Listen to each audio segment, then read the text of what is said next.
Idukki വാഗമണ്ണിൽ paragliding ആസ്വദിച്ച് മന്ത്രി P A Muhammad Riyas സമുദ്രനിരപ്പിൽ നിന്ന് 3500 അടി ഉയരത്തിലാണ് മന്ത്രി പറന്നത്. വാഗമൺ അന്താരാഷ്ട്ര top landing accuracy cup paragliding festival സമാപന സമ്മേളനം ഉദ്ഘാടനം ചെയ്യാനെത്തിയപ്പോഴാണ് മന്ത്രി പാരാഗ്ലൈഡിംഗ് നടത്തിയത്. വാഗമണിനെ കേരളത്തിലെ പാരാഗ്ലൈഡിംഗ് ഡെസ്റ്റിനേഷനാക്കി മാറ്റുമെന്നും മന്ത്രി പറഞ്ഞു. ഇതിനായി അഡ്വഞ്ചർ ടൂറിസം സൊസൈറ്റിക്ക് എല്ലാവിധ പിന്തുണയും നൽകുമെന്നും അദ്ദേഹം വ്യക്തമാക്കി.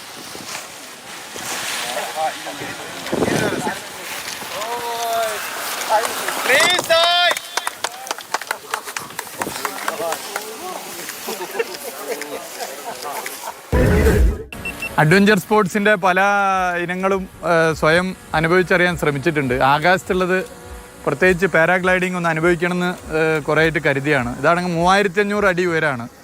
ഏഷ്യയിലെ തന്നെ ഏറ്റവും സാധ്യതയുള്ളതും വൺ ഓഫ് ദി ബെസ്റ്റുമാണ് വാഗമണിലെ ഈ പാരാഗ്ലൈഡിംഗ്.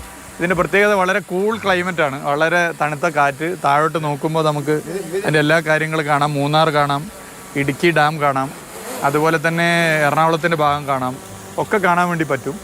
അപ്പോൾ ഒരു വല്ലാത്ത അനുഭവമാണ് പൊതുവെ ഉണ്ടായിട്ടുള്ളത്. സഞ്ചാരികളെ സംബന്ധിച്ചിടത്തോളം ഇത്തരം ഒരു പാരാഗ്ലൈഡിങ്ങിൻ്റെ ഒരു പ്രധാന കേന്ദ്രമായി വാഗമൺ മാറുമ്പോൾ കൂടുതൽ ആളുകൾ വരാൻ കാരണമാകും.